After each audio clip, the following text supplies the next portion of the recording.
বিসমিল্লাহির রহমানির রহিম। নামাজে গিয়ে আমরা বলি ওয়া আলা আলে মুহাম্মদ। ওয়া আলা আল মানে আলী, ফাতেমা, হাসান, হুসাইন। জোরে বলেন। নামাজ কার? আল্লাহ। আমরা রুকু করি কার জন্য? আল্লাহর জন্য। সেজদা দেই কাকে? আল্লাহকে।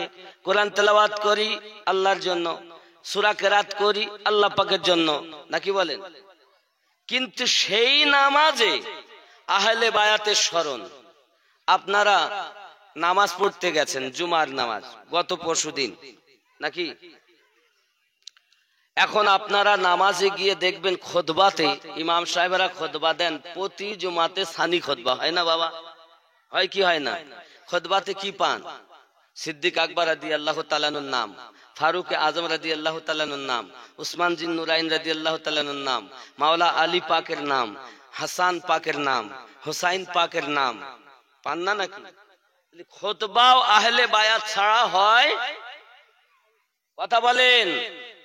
ইসলামটাকে ভালো করে বুঝুন। আগায় এসে লাফালাফি করে লাভ নেই, গোড়া ধরে চলুন। তাহলে নামাজে যাদের স্মরণবিহীন নামাজ হচ্ছে না, আবার মসজিদে খুতবা যাদের স্মরণবিহীন খুতবাও হচ্ছে না, তারাই হলো আমার নবী পাকের ঘরওয়ালা। জোরে বলেন। নবী পেতে গেলে আহলে বায়াতের মোহাব্বত দরকার। কথা কি বুঝতেছেন না বুঝতেছেন না? আমরা যদি আহলে বায়াতকে ভালো না বাসি, তাদের যদি নামাজের ভিতরে স্মরণ না করি, ওয়া আলা আলে মুহাম্মদ বললাম না, তা নামাজ হবে তো? কথা বলেন না কেন? হবে না। ঠিক তদ্রূপ নামাজের ভিতরে আহলে বায়াতের স্মরণ। এখনকার সময় যারা হজ করতে যায়, বেশিরভাগ মানুষের হজ কবুল হয় না। কবুল করার মালিক আল্লাহ, কিন্তু কবুল করার একটা বিধান দিয়েছেন। সেই বিধান অনুযায়ী বাবা আমি দেখতে পাচ্ছি হজ কবুল হচ্ছে না, কারণ পৃথিবীতে সব থেকে শ্রেষ্ঠ জায়গার নাম হলো কাবা শরীফ। কোন জায়গা? সব থেকে দামি জায়গা কাবা, হারাম শরীফের স্থান, চবুতর বা তার এরিয়া, যেখানে একবার আল্লাহ বললে 1,00,000 বার আল্লাহ বলা সওয়াব। কথা বলেন না? আমার কথা কি বুঝতে অসুবিধা হচ্ছে? একটু হ্যাঁ হুঁ ইয়েস নো বলবেন। সব থেকে দামি জায়গা কাবা, হারাম শরীফের এরিয়া। একবার আল্লাহ বললে 1,00,000 বার আল্লাহ বলা সওয়াব। সেই কাবাতেও হজ হয় না। কাবার পরে মদিনাতুল মুনাওয়ারা, হারাম শরীফ সব থেকে শ্রেষ্ঠ জায়গা। সেখানে একবার আল্লাহ বললে 50,000 বার আল্লাহ বলা সওয়াব পাওয়া যায়। সেখানেও হজ হচ্ছে না। হজ কোথায় হয়? কাবা আপনি যত ঘুরবেন তাকে বলবে তওয়াফ। খুব ভালো করে বুঝবেন, তাকে বলবে তওয়াফ। কিন্তু আপনার যখন 8ই জিলহজ এসে যায়, তখন হাজী সাহেবদের রুমের ধারে বাস এসে দাঁড়িয়ে গেছে। কোথায় যেতে হবে? তো বলছে হজ করতে যেতে হবে। হজ করতে আমরা বাড়ি থেকে মক্কা এসেছি, কাবার কাছে এসেছি। বলছে হজের জন্য তো নিয়ে যাচ্ছে। কোথায়? মিনাতে, ফাঁকা মাঠ। আরে বাবা, ওখানে হজ কি? হজ ফাঁকা মাঠে। এ কিন্তু আপনাদের আলোচনার সময় যখন হাজী সাহেবরা হজে যান, এ কোনো গাইড বুকে লেখা নেই, আর ওরা বলেও না, বলেও না। বাবাজি এখন হজের জন্য আপনাকে নিয়ে যাচ্ছে, কেন কবুল হচ্ছে না আপনাকে বলছে না। এবার আপনার কাজ কি? সেখানে আপনি নিয়ত বেঁধে গেলেন, ইহরাম পরে গেলেন। আপনার কাজ হলো মসজিদে নিমরাতে যাইয়া 2 রাকাত নামাজ পড়া। নাকি বলেন? তারপর ওখানে আপনার দেখা গেল আপনি আল্লাহর কাছে শুধু দোয়া চাইবেন, খালি দোয়া চাইবেন, আল্লাহ পাক ক্ষমা করবেন, আল্লাহর কাছে দোয়া চাইতে হবে। তা আমি ধরুন আমি পৌঁছালাম, আল্লাহ আমায় মাফ করে দাও, আমার ছেলে পিলেকে মাফ করে দাও, আমার আব্বা মাকে মাফ করে দাও, আমার রুজিতে বরকত দাও, আমার আত্মীয় স্বজন যারা আমার কাছে দোয়া চেয়েছে সকলের জীবনের গুনাহ মাফ করে দাও। কার কাছে চাচ্ছি? আল্লাহর কাছে। কিন্তু আপনার মাফ হবে না, আপনার হজ আপনার মাফ হবে না, দোয়া কবুল হবে না। কেন হবে না? তার একটা কারণ আছে। প্রত্যেকটা জিনিসের কারণ আগে জানবেন। আব্বাজি আমার সোনা মানিক, আল্লাহ আপনাকে কবুল করবেন না, কারণ পৃথিবীর জমিনে আমরা দেখবো আমাদের পিতা হযরতে আদম আলাইহিস সালাম 300 বছরের বেশি কান্না করেছেন। কেউ কেউ বলেছেন 350 বছর। জান্নাত থেকে বার হয়ে একজন আম্মা জান আর হযরতে আদম আলাইহিস সালাম আমাদের আব্বা জান, দুইজন দুই দ্বীপে, একজন হলো শরণ দ্বীপে, একজন হলো জেদ্দাতে। এখন বাবা কান্না করতে করতে তাদের দোয়া কবুল হয় না, আদম নবীর দোয়া কবুল হয় না। আল্লাহ পাক আল্লাহ তাআলা বলেন, জিবরাইল আমার আদমের কাছে চলে যাও, আমার আদমকে যাইয়া দোয়া করতে বলো। কি দোয়া হবে? আল্লাহুম্মা গফির, আয় আল্লাহ আমাকে ক্ষমা করুন, বি মুহাম্মাদিন সাল্লাল্লাহু আলাইহি ওয়াসাল্লাম ওয়া আলিয়াও ওয়া ফাতিমাও ওয়া হাসানাও ওয়া হুসাইনাও। আল্লাহ আমি আদমকে maaf করে দাও তোমার নবীর ওসিলাতে, আলীর ওসিলাতে, হাসানের ওসিলাতে, হুসাইনের ওসিলাতে, ফাতেমার ওসিলাতে। আল্লাহর নবী হযরত আদম পয়গম্বর যখন এই 5 পাঞ্জাতনের নাম নিয়েছেন, আদম নবীর তওবা কবুল হয়েছে। তুমি তো আহলে বায়াতকে বাদ দিয়ে দোয়া চাচ্ছ, আল্লাহ আমাকে maaf করো, আল্লাহ আমাকে ক্ষমা করো, তাহলে আদম নবীর কবুল হচ্ছে না। আপনাদের একটা হাজি বলেন তো, আপনাদের বলেছিল এইভাবে দোয়া করতে হবে? বলেন, কেউ বলি? তাহলে হজই হয়নি, গুনাহ মাফ হয়নি, এজন্য সবার হজ হয় না। বন্ধুরে আমার, আমাদের পিতা আদম আলাইহিস সালামের তওবা কবুল হচ্ছে পাক পাঞ্জাতনের সাদকা, রাসূলে পাকের সাদকা, আহলে বায়াতের সাদকা। আমরা সেই আদম নবীর সন্তান, আমাদেরও তওবা কবুল হবে, আমাদেরও জীবনের গুনাহ maaf হবে, আমাদেরকে আল্লাহ পাক নেজাত দিবেন, আমাদের সন্তানাদিকে আল্লাহ maaf করবেন, আমাদের আত্মীয় স্বজনকে আল্লাহ maaf করবেন। সেই পাক পাঞ্জাতনের সাদকায় জোরে বলুন সুবহানাল্লাহ। দুনিয়ার বুকে নামাজে স্মরণ করেছি যাদের, আজ আল্লাহর কাছে আল্লাহ পাকের বিধান হজ পালন করতে এসে মিনার ময়দানেতে, মুজদালিফার ময়দানেতে আল্লাহ পাকের কাছে আমরা দোয়া চাচ্ছি, তাদেরকে স্মরণ করে। নামাজ শিক্ষা দিয়েছি, নামাজে তুমি নামাজ রুকু করো আমার, সূরা কিরাত করো আমার, সিজদা করো আমার, আর স্মরণ করো আহলে বায়াতের, দরুদ পড়ো আমার মুস্তাফার উপরে। জোরে বল, নামাজে কি আছে? আসসালামু আলাইকা আইয়ুহান, আত্তাহিয়াতু পড়তে গিয়ে পড়েন না? না পড়েন না। তাহলে ইবাদত আল্লাহর, দরুদ মুস্তাফার, ইবাদত আল্লাহর, স্মরণ আহলে বায়াতের। এই কথা বুঝতেছেন না? বুঝতেছেন না? আমার শত্রুর অভাব নাই, বন্ধুর অভাব নাই, কিন্তু সত্য জিনিসটা জেনে যেতে হবে বাবা। মিথ্যার পিছনে ছুটলে হবে না বাবা। বাতিলের পক্ষে মানুষ অনেক, হকের পক্ষে মানুষ কম। যদি বলেন হুজুর কেমন কথা বলতেছেন, আপনি ইসলামের ইতিহাস খুলে দেখুন। হে সোনামানিকেরা আমার, পৃথিবীর জমিনে যখন বদরের যুদ্ধ হলো 17ই রমজান, সেখানে ছিল আপনার 1000, আর এখানে ছিল হকের পক্ষে 350, 313 জন। 300 বেশি কোন দিক? বেশিটা হক না বাতিল? জোরে বলেন। বাতিল। তাহলে হক কোনটা? 313। বাবাজি আমার, ঠিক তদরূপ ভাবে আপনি চলুন কারবালার মাটিতে। এজিদের সেনা হলো 22,000, 20 থেকে 22,000, আর ইমাম পাকের সেনা কয়জন? মাত্র 72 জন। বেশি কোন দিকে? জোরে বলেন না। এজিদের দিকে।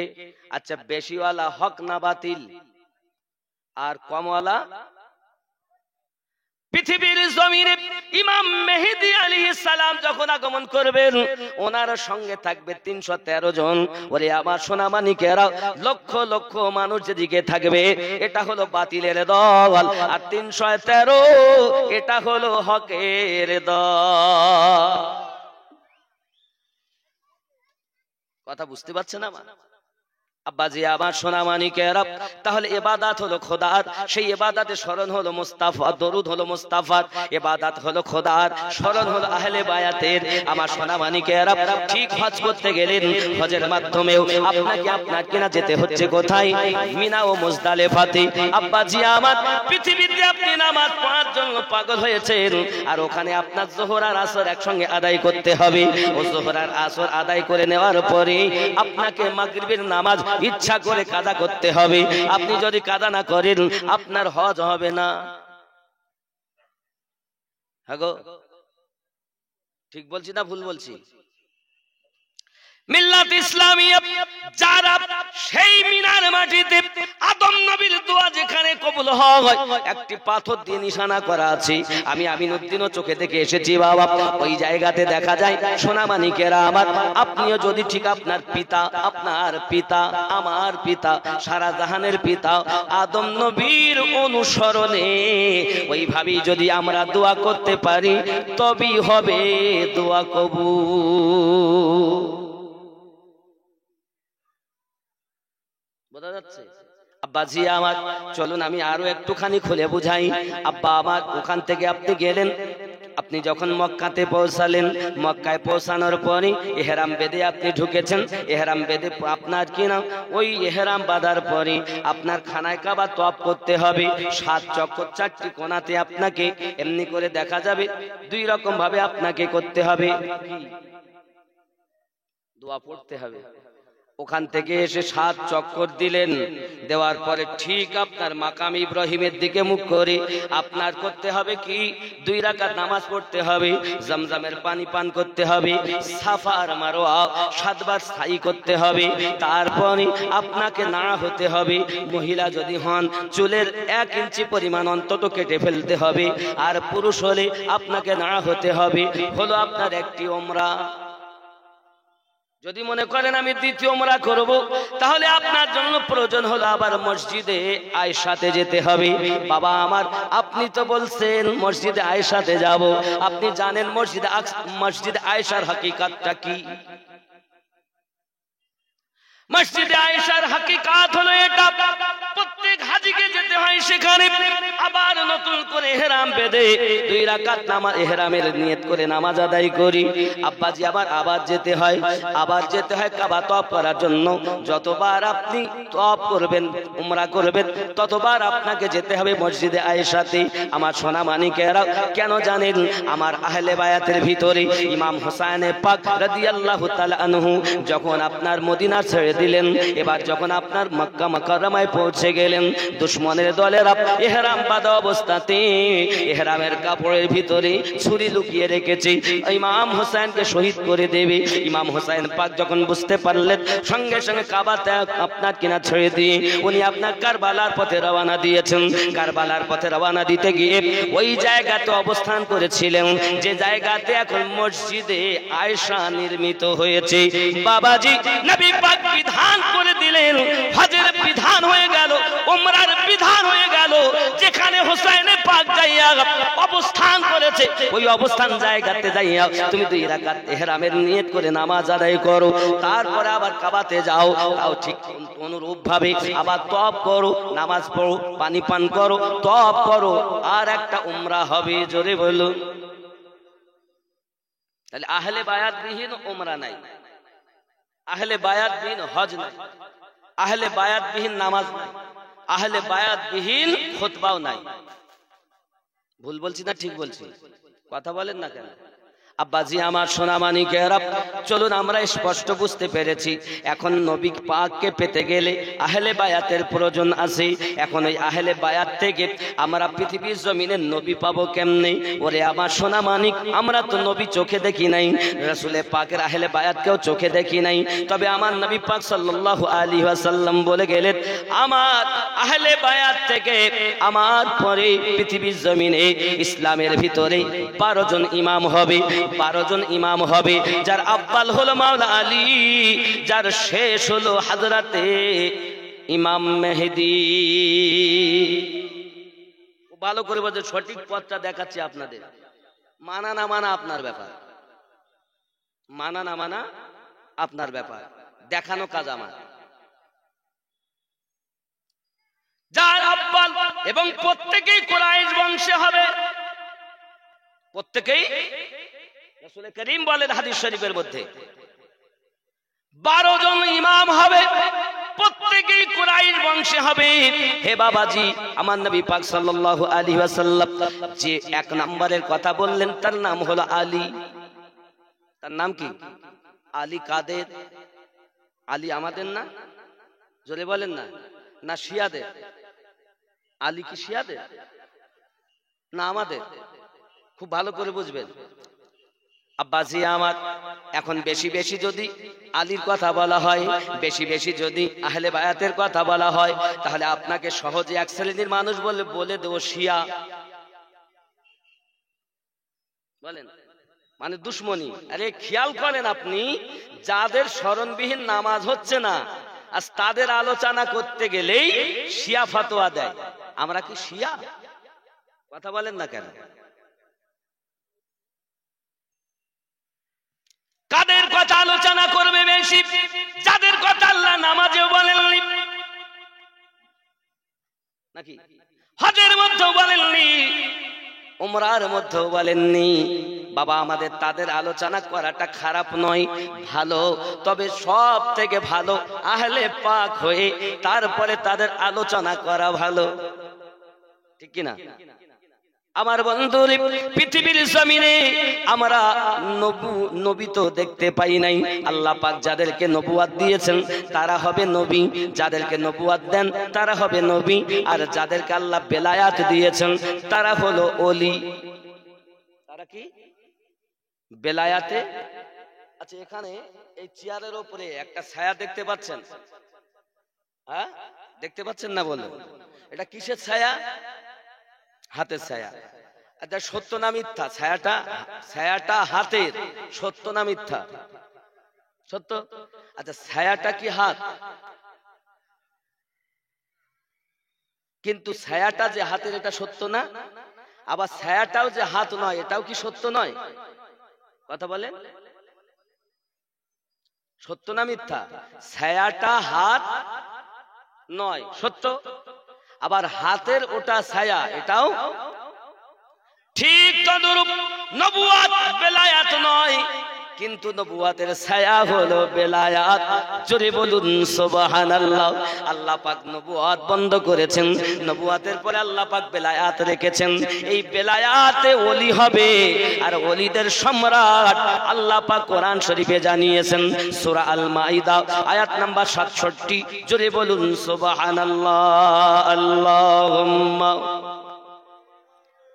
সাইয়্যিদিনা মাওলানা মুহাম্মদ ওয়া আলা আলি সাইয়্যিদিনা মাওলানা মুহাম্মদ। কোথায় আছেন গো দয়াল নবী আমাদেরকে ছাড়িয়া? আপনি বিনে কি লাভ হবে এই জগতে বাঁচিয়া? আল্লাহুম্মা জোরে সাল্লি আলা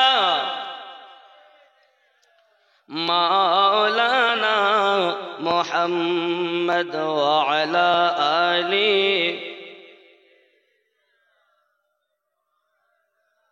সাল্লাল্লাহু আলাইহি ওয়াসাল্লাম। বিসমিল্লাহির রহমানির রহিম। ইয়া আইয়ুহার রাসূল বাল্লিগ মা উনসিলা ইলাইক ইলাইকা মিন রাব্বিক ওয়া ইন লাম তাফআল ফামা বালাগতা রিসালাতাহু আল্লাহু ইয়াসিমুকা মিনান নাস ইন্নাল্লাহা লা ইয়াহদিল কওমাল কাফিরিন। সুবহানাল্লাহ বলে। এই আয়াতটা কোথায় অবতীর্ণ হলো, কি কোথায় কিভাবে হলো একটু জানেন? সূরা আল মাইদা 67 নাম্বার আয়াত। কত নাম্বার আয়াত? 67 নাম্বার আয়াত। আব্বা, আমাদের নবী জিন্দেগিতে একবার হজ করেছেন, আর ওই হজটাই হলো আমাদের নবীর শেষ হজ। জোরে বলেন না সুবহানাল্লাহ। এক বলেন, দুই বলেন, শেষ বলেন, ওই একটাই জীবনে হজ। 1,24,000 সাহাবায়ে কেরাম নিয়ে নবী হজ করতেছেন। জোরে বলুন সুবহানাল্লাহ। যেতে যেতে যখন গাদিরে ঘুমে গেলেন, তখন এইখানে আল্লাহর ফেরেশতা জিবরাইল আমিন আয়াতে কারিমা নিয়ে এলেন, যে আয়াতটা আমি তেলাওয়াত করলাম। জোরে বলুন না, ভালো করে বোঝেন। আব্বা আমার, কোরআন শরীফে সর্বপ্রথম কোন সূরা অবতীর্ণ হয়েছে? সূরা আলাকের 5টি আয়াত। 30তম পারায় বিসমিল্লাহির রহমানির রহিম ইকরা বিসমি রাব্বিকাল্লাযী খালাক আছে না? এইভাবে 5টি আয়াত অবতীর্ণ হয়েছে আব্বা।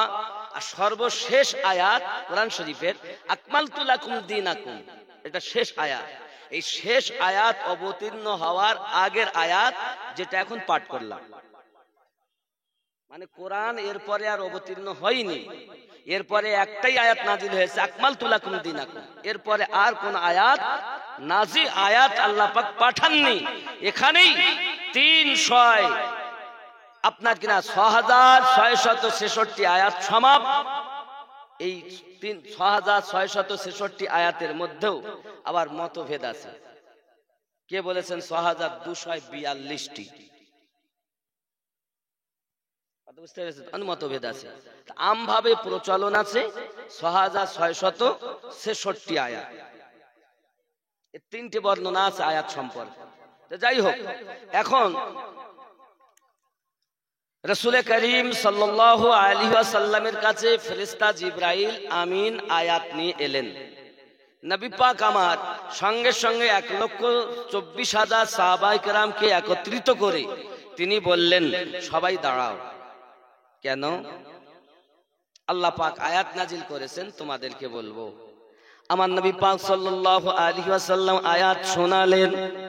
শোনানোর পর আয়াত সম্পর্কে আপনার কিনা আসতেছে, এই আয়াতটা হলো আলী ইবনে আবি তালিব, মানে আবু তালিবের বেটা আলী রাদিয়াল্লাহু তাআলা আনহু প্রসঙ্গে অবতীর্ণ হয়েছে। এই আয়াতটা কোন কার জন্য? আব্বাসি আমার ইবনে মারদিয়া এবং ইমাম আসাকির আলাইহি রাহমাতুল্লাহ রিদওয়ান বলেন তাফসীরে আদ-দুররে মানসুরের মধ্যে, হে বাবাজি আমার, কি বলেছে জানেন? সুন্দর করে বলেছেন, আব্বা আমার এই আয়াতটা আলী ইবনে আবি তালিব সম্পর্কে অবতীর্ণ হয়েছে। দিগার আরো বর্ণনা আছে। তাহলে ওইখানে মাওলা আলী রাদিয়াল্লাহু তাআলা ছিলেন। নবী আমার উটের হাওদার উপরে চেপে গেলেন। উটের হাওদার উপরে চাপার পরেতে সঙ্গে সঙ্গে নবী আমার আলীর পাক আলী রাদিয়াল্লাহু তাআলা হাত ধরলেন আর বললেন, মান কুনতু মাওলাহু ফাহাযা আলিউন মাওলাহু। আমি নবী যাদের যাদের মাওলা, আজ থেকে আমার আলী তাদের মাওলা। বলেন বন্ধুরে আমার, আলী রাদিয়াল্লাহু তাআলা সম্পর্কে নবী পাক যখন এই কথা বললেন, সঙ্গে সঙ্গে হযরত আবু বকর রাদিয়াল্লাহু তাআলা দাঁড়িয়ে গেলেন, হযরত ওমর রাদিয়াল্লাহু তাআলা দাঁড়িয়ে গেলেন আর ডাক দিয়ে বললেন, আয়া ইয়া রাসূলুল্লাহ সাল্লাল্লাহু আলাইহি ওয়াসাল্লাম, আলী গো, তোমাকে কেউ যদি না মানে, আমি আবু বকর আপনাকে মাওলা মেনে নিলাম। ওমর ফারুক বলেন, আপনাকে মাওলা মেনে নিলাম। জোরে বলুন সুবহানাল্লাহ। এটা হলো বেলায়াতের আয়াত। কিসের আয়াত? বেলায়াত, ওলি হবে দুনিয়ায়। কিন্তু আমরা আলীকে বেলায়েতের সম্রাট কখন থেকে বলি জানেন?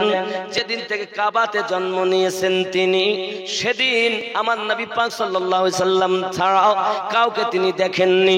আব্বার চেহারা দেখেন না, মায়ের চেহারা দেখেন না, খানায় কাবা দেখেন না, তিনি দেখেন তার আপনার কিনা নবী পাকের চেহারা। জোরে বলুন সুবহানাল্লাহ।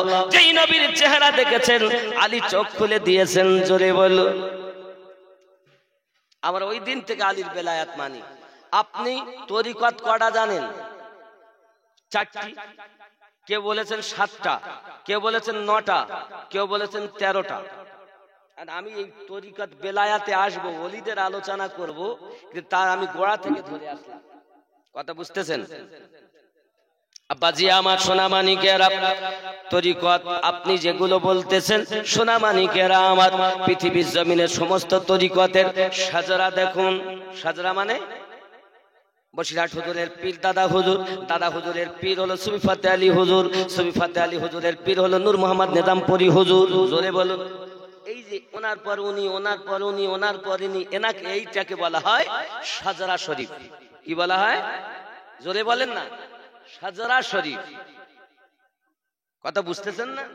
এই সাজরা, যাদের সাজরা একের পর এক লাস্টে যাইয়াও আমার নবী পাকের কাছে মিলে গেছেন মাওলা আলী হয়ে, তাদের সাজরাটা ঠিক আছে। আর যাদের সাজরাতে বাবা আমার নাই, মাওলা পাক নাই, 12 ইমামের নাম নাই, বুঝতে হবে তারা কিন্তু ঘোটালা। তারা কি? কারণ বেলায়াত ওখান থেকে হবে, ওলি ওখান থেকে হবে। আপনি ওলি খুঁজে পাচ্ছেন না, কোরআন শরীফে আছে। বন্ধুরে আমার, পৃথিবীর জমিনে আমার নবী পাক সাল্লাল্লাহু আলাইহি ওয়াসাল্লাম বলেন, 1 নাম্বার যে হবে বেলায়াতের সর্দার তার নাম হবে আলী, 2 নাম্বার যে হবে তার নাম হবে হাসান, 3 নাম্বার হলো হোসাইনে পাক, 4 নাম্বার হলো জাইনুল আবেদিন, 5 নাম্বার হলো ইমাম বাকার, 6 নাম্বার হলো ইমাম জাফর সাদিক, 7 নাম্বার হলো ইমাম মুসা কাজিম, 8 নাম্বার হলো মুহাম্মদ আলী রাজা, 9 নাম্বার হলো মুহাম্মদ তাকি আলী, 10 নাম্বার হলো আপনার কি এমনি করে আপনার 10 নাম্বার হলো ইমাম নাকি আলী। হে সোনামানিকেরা, 11 নাম্বার ইমাম হাসান আসকারি, 12 নাম্বার ইমাম মেহেদি। কথা বুঝেছেন? এ আসবে কুরাইশ বংশে। এখন দুনিয়ায় যারা আউলিয়া আউলিয়া করে, পীর পীর করে মাথা খারাপ করে, আব্বাজি আমার আপনার জানা দরকার, অবশ্যই পীর সত্য, আল্লাহর ওলিগণ হক, কোনো সন্দেহ নাই। তবে বেলায়াতের পাওয়ার আজ মাওলা আলী থেকে, এটাই হলো সঠিক বেলায়াতের পাওয়ার। আরো জোরে বলুন সুবহানাল্লাহ। বাবা আমার, একটা তরিকতের নাম হলো কাদরিয়া। কি নাম? জোরে বলেন। কাদরিয়া, যার ইমাম ও প্রতিষ্ঠাতা গাউসে পাক আব্দুল কাদের জিলানী গিলানী রাদিয়াল্লাহু তাআলা, সুবহানাল্লাহ বলেন। তিনি হাসান হোসাইনি আওলাদ। জোরে বলুন। হে বাবা, 2 নাম্বার তরিকতের নাম হলো চিশতিয়া। চিশতিয়া তরিকার যিনি ইমাম ও প্রতিষ্ঠাতা তার নাম হলো খাজা মাইনুদ্দিন চিশতি আজমিরি রাহমাতুল্লাহ আলাইহি ও রাদিয়াল্লাহু তাআলা আনহু। তিনি হলেন হাসান হোসাইনি আওলাদ। জোরে বলেন। করে রে শরীফুদ্দিন কালান্দার, তুমি কি চাও আমার কাছে? আমার বুয়ালি কালান্দার সঙ্গে সঙ্গে বললেন, আল্লাহ আমি দুনিয়ায় আলী হতে চাই। কি হতে চাই? আলী। আলী তো একজন হয়ে রয়েছে, আর কেউ হবে? আলী হবে? আমার আল্লাহ পাক বলেন আলী হওয়া সম্ভব না। আলী হওয়া সম্ভব নয়। তাহলে কি হব? ও সোনা মানিকেরা আমার, যদি না হই তাহলে আমি পানি থেকে উঠবো না। একটানা পানিতে 12টি বছর দাঁড়িয়ে দাঁড়িয়ে কাটিয়ে দিলেন মাওলার মোহাব্বতে।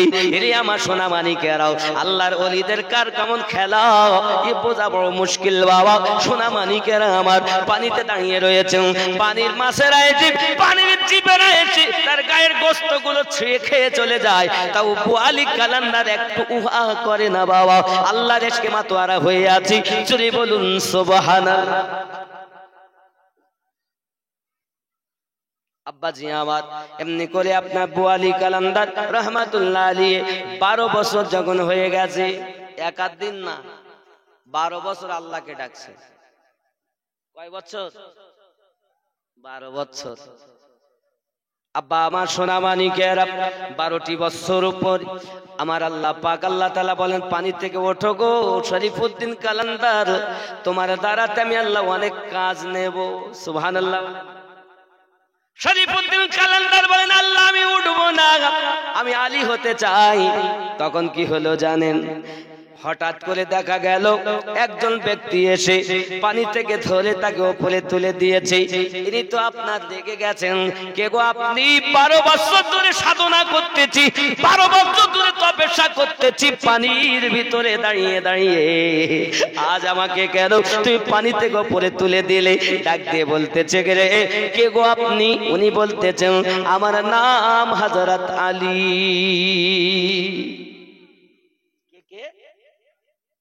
আমার নাম হযরত আলী। তাই কিতাবে বলা হয়েছে আলী রাদিয়াল্লাহু তাআলা আনহু যখন তাকে পানি থেকে তুলে দিয়েছে আলীর খুশবু তার মধ্যে আছে।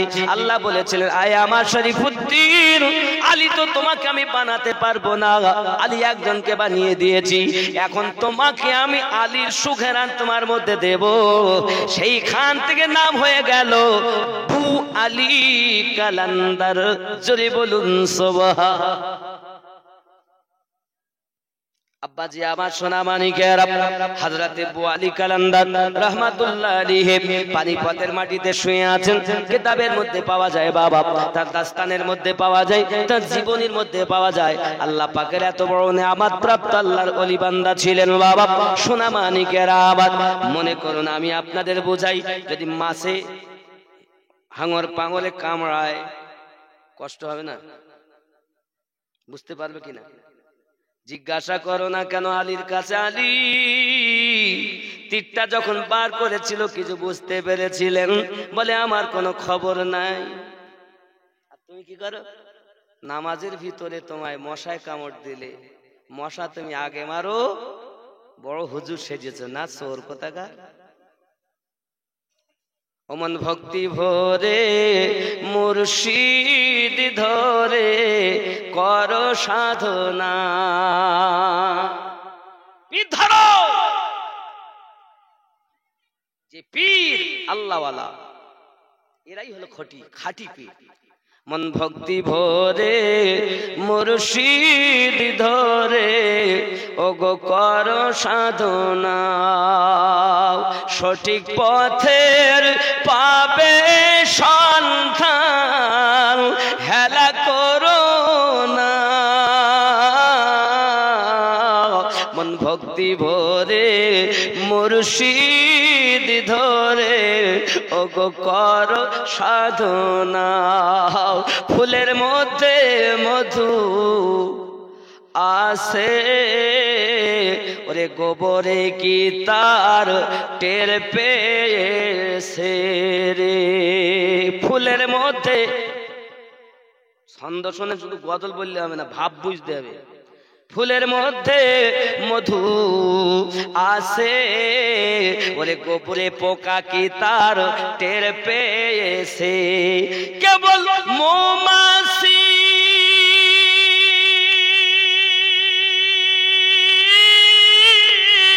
মধু চুনেছে, মৌমাছি মধু চুনেছে, মধুপূর্ণ মৌচা খানা।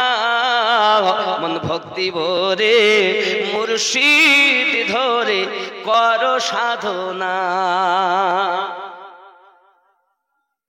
সোনার খনি থাকলে তোমার ওরে সদন নইলে সবই বেকার। সোনার খনি আছে, এই এক সোনার দোলা তুলে নিয়েছে, কোনো বেকার না। কেন বেকার? যদি ওকে ছাঁচে না ফেলা হয়, যদি না ওকে আংটি বানানো হয় তাহাতে পরা যাবে না, যদি তাকে হার না করে তো গলায় পরা যাবে না, নাকি বলে? সোনার খনি থাকলে তোমার ওরে সদন নইলে সবই বেকার। তোমার দেহ সোনার খনি। এই যুবক রে মুর্শিদকে ধরে, দেহ তোমার শ্মশান সমান, ওরে পীর ধরে করো ফুলের বাগান রে। মুর্শিদ ধরবা না চোর কোথাকার। আমার মতো মলবিরে ভালোবেসে লাভ নাই, ভালো যদি বাসো তা আল্লাহর ওলিকে ভালোবাসো। আর মুড়ি দাও। সোনার খনি থাকলে তোমার ওরে শোধন নইলে সবই বেকার রে। শোধনকারী হয় স্বর্ণকার, শোধনকারী হয় স্বর্ণকার, এসিতে পুড়িয়ে করে পাকা সোনা। মন ভক্তি ভরে মুর্শিদ ধরে করো সাধনা। তুমি যখন পিল ধরবে তোমার মুর্শিদ তোমার ভিতরে তাওয়াজ্জুহ দেবে। তোমার মুর্শিদ যেমন মুরগির পলকের ভিতরে যদি ডিম থাকে বাবা, সময় মতো বাচ্চা ডিম থেকে ফোটে, চিমচিম চিমচিম করে। আপনি যদি আল্লাহর ওলিদের তাওয়াজ্জুতে বসেন, আল্লাহর ওলির ফায়েজ বরকতে বসেন, তাহলে আপনার জবান দিয়ে আল্লাহ আল্লাহ বার হবে। মুরগির বাচ্চা চিমচিম করে, আর আল্লাহর বান্দা পীরের বাহুতলে থাকলে আল্লাহ আল্লাহ করে। যা পীরের কাছে যা। বন্ধুরে আমার, যার ভিতরে আল্লাহ বলে না, শুধু জবানে আল্লাহ বলে, কলব তার আল্লাহ বলে না, রূহ তার আল্লাহ বলে না, সিল তার আল্লাহ বলে না, খফি তার আল্লাহ বলে না, আকফা তার আল্লাহ বলে না। বুঝতে হবে মুখে বলে শুধু স্বাদ পাওয়া যায় না রে বন্ধু। যদি স্বাদ অনুভব করতে চাও, আপনার গুরু ধরে গুরুর কাছে চলে যাও। গুরু হবে তিনি, আল্লাহর ওলি হলেন যিনি। ভুল করে যদি তুমি শয়তানের ওলির কাছে যাও, কারণ শয়তানও বলো নামাজ পড়ে, বলো শয়তান নামাজ পড়ছে না? হ্যাঁ, লম্বা দাড়ি, এই পাগড়ি, এই জুব্বা একদম। যদি ভুল করে শয়তানের কাছে চলে গেছো, তাহলে ইহ জগত গেল, পর জগত ঠিক না বলে? বন্ধুরে আমার, হযরত বুয়ালি কালান্দার রাহমাতুল্লাহ আলাইহি দুনিয়া জমিনে কেমন আল্লাহর ওলি বাবা, সোনা মানিকের আমার খেয়াল করুন। উনি একদা আপনার কিনা বসে বসে আপনার আল্লাহ পাকের তপস্যা করতেছেন, ওজিফা করতেছেন বাবা।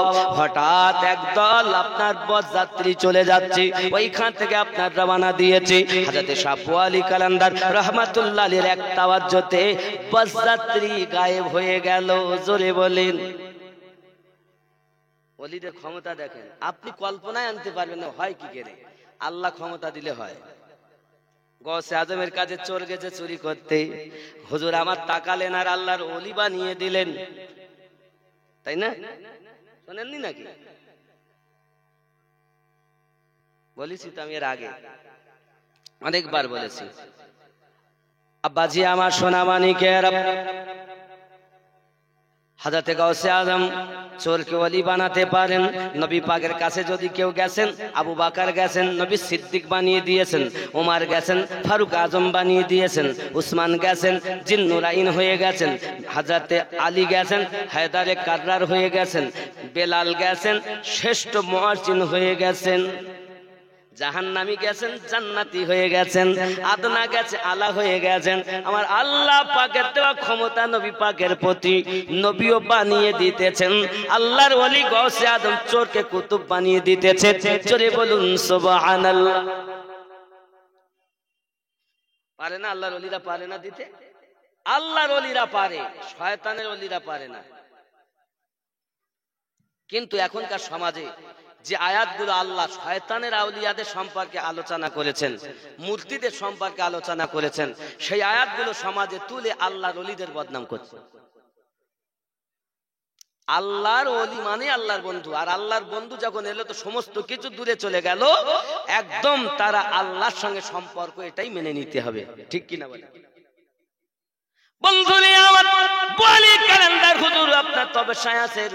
হঠাৎ করে বরযাত্রী যে বাড়িতে বিয়ে হবে তারা দেখতেছে কি ব্যাপার এখনো এলো না, তো সংবাদ দিয়ে দেখে, বলতে বরযাত্রী অনেক আগে চলে গেছে। তো কই তারা? বলে এখনো পৌঁছায়নি, এই খোঁজ খোঁজ দেখ, পাওয়া যায় না, পেরেশান হয়ে গেছে। একজন বুজুর্গের কাছে চলে গেছে, হুজুর কি হবে? হুজুর বললেন যে আমি বলতে পারবো না, যাও বুয়ালি কালান্দারের কাছে যাও। জোরে বলেন। সবাই ছুটে বুয়ালি কালান্দারের কাছে এসেছেন। এখন হুজুর বলতেছেন, কি হয়েছে? হুজুর একটু দয়া করেন, আমার সে বরযাত্রী আসছিল, মানে ঢোল তবলা বাজিয়ে আসছে, আর হুজুর তপস্যা করছে। আমি বুঝতে পারছি ও জ্বালাও, কিন্তু এটা করবো কি? টাকা চালি পা দড়ি মারে, তা কি করে? হ্যাঁ, টাকা চালি দোষ বাবা, কিছু করার নেই। আর আমি আয়াতে কারিমা পাঠ করেছিলাম ওলি সম্পর্কে, আলা ইন্না আউলিয়া আল্লাহি লা খাউফুন আলাইহিম ওয়া লা হুম ইয়াহজানুন। এই সূরা ইউনূসের ৬২ নম্বর আয়াত হলো আল্লাহর খাঁটি আউলিয়া বান্দা। জোরে বলেন। তাহলে ডুপ্লিকেট কোথায় আছে? সেও কোরআনে আছে, কোরআন শরীফে আছে। ডুপ্লিকেট জানতে গেলে অন্তত ১-২ হাজার টাকা দেন, তাহলে বলবো। হবে না বাবা ১,০০০ টাকা? যুবক রাগ করছেন, একটু কাছে আসেন তো, সালাম পড়িয়া নবী। কাছে আসেন, কাছে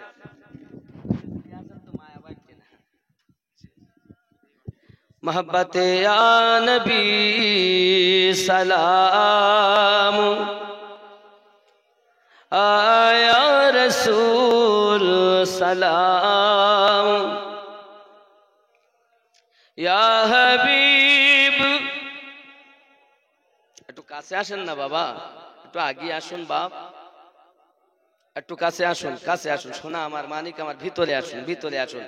বাহুর ভিতরে আসুন, লাভ আছে, বাইরে না থেকে। যেটুকু সময় থাকেন, 10 মিনিট থাকেন, তাও বরকত পাবেন। বাইরে গেলে তো আপনি ঘোলা হয়ে যাবেন।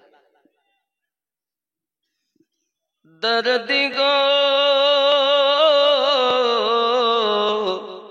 উম্মতের দরদি নবীজি আমার, নবীজির বাড়িতে যাবি একদা হইলেন হাজির, দেখিয়া হইলেন অস্থির, পাথর বাঁধা পেটে নবীজির, আ নবী সালাম, কায়া রাসূল সালাম, ইয়া হাবিব সালামুন আলাইকা সালাম। নবীজি গো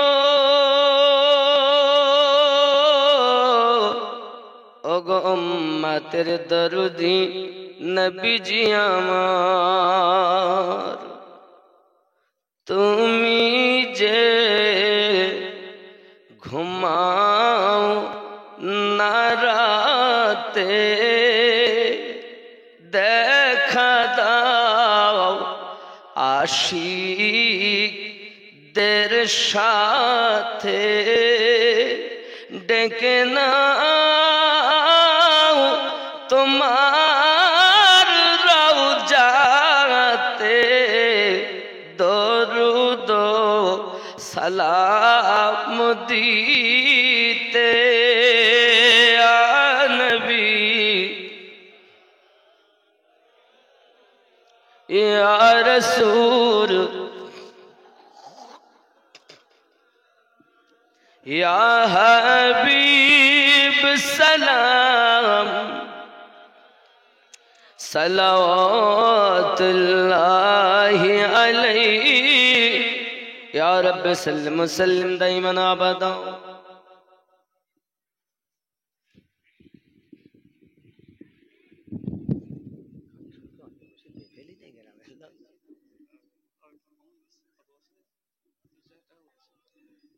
আব্বাসি আমার সোনামানিক, একটু হয় না বাবা? কোরআন মাজিদের পারা কটা? কয় পারা কোরআন শরীফ? 2 পারা। ক পারা গো? সত্যি? এই তো আপনারা ভালোই জানেন তো, কোরআন শরীফ 30 পারা। তাহলে আমার এখানে মানুষ আছে কতজন? 30টা? বেশি আছে না? তাহলে বাবা সবাই যদি হয়ে মাত্র 4টি, 26টা হলে 30 হবে। কোরআন শরীফের এক এক পাড়ায় এক একজন যত আয়াত যত অক্ষর আছে আল্লাহ অক্ষর অনুযায়ী তার ঘরের বালা মুসিবত তার দুনিয়া থেকে চলে জানেওয়ালা সকলে কবরে আযাব মাপ, ঘরেতে রহমত বর্ষত আল্লাহ পাক যেন করেন। দোয়া হবে আল্লাহ পাকের দরবারে আসেননি বাবা। 5 নম্বরে অন্তত একজন ব্যক্তি 1000 টাকা দিবেন। 5 নম্বরে 5 মিল হবে বাবা, বেশি চাইলে 1000 টাকা দিতে পারেন না বাবা মসজিদের জন্য। কুতুবউদ্দিন ভাই নারী তাকবীর, নারী তাকবীর, নারী তাকবীর, আওয়াজ নাই, নারী তাকবীর। কি অবস্থা রে বাবা, একটু মোহাব্বতে নারী তাকবীর। দানকারী দাতা গণ আল্লাহ পাক আল্লাহ তাআলা দান কবুল করুন, আল্লাহ রুজিতে বরকত দিন। আমার ভাইজান কুতুবউদ্দিন ভাইজান 1000 টাকাও আমার ভাই কুতুবউদ্দিন, আল্লাহ পাক তার মনের বাসনা পূর্ণ করুন, রুজিতে রোজগারে বরকত দিন, আল্লাহ তাকে পাঞ্জেখানা নামাজি বানিয়ে দিন। আরো জোরে বলুন আল্লাহুম্মা আমিন। 6 নম্বরে একজন হবে না বাবা, 6 নম্বরে 1000 টাকা দেবেন। 1000 টাকা বেশি চাইনি। আমির আলী সাহেব নারী তাকবীর। আল্লাহ পাক আল্লাহ তাআলা আপনার বান্দা মোহাম্মদ আমির আলী দেখতে যেন পায় মদিনার গলি, দিয়েছেন তিনি 1000। আল্লাহ পাক করে নেন জলদি করে কবুল। দুনিয়ায় যত আছে তার পাপার ভুতুরটি সব কিছু আপনি মাফ করে দিন, আপনার দরবারে কবুল করে নিন। জোরে বলুন আল্লাহুম্মা আমিন। 6 নাম্বার হলো। 7 নম্বরে রিয়াজউদ্দিন হাজী 2000। কত? 2000। নারী তাকবীর, আরো জোরে নারী তাকবীর। রিয়াজউদ্দিন হাজী সাহেব তিনি দেবেন 2000 টাকা। আল্লাহ পাক পকেট যেন না হয় ফাঁকা, আমার নবীজিকে স্বপ্নের মাধ্যমে পায় যেন দেখা। লা ইলাহা আরো জোরে লা ইলাহা ইল্লাল্লাহু মুহাম্মাদুর সাল্লাল্লাহু আলাইহি সাল্লাম। 628 নাকি 9 নম্বরে একজন হয় না। সোনা মানিক আমার সব দুনিয়া থেকে যাবে, কিছু যাবে না বাবা। বাপ চলে গেছে আর বলবে না খোকা 100 টাকা দিয়ে গেঞ্জি কিনবো। এ যুবক ওই আব্বার নামে দেবেন আল্লাহর ঘর মসজিদে 1000 টাকা। কি নাম? আইফ আলী সাহেব আলী। 9 নম্বর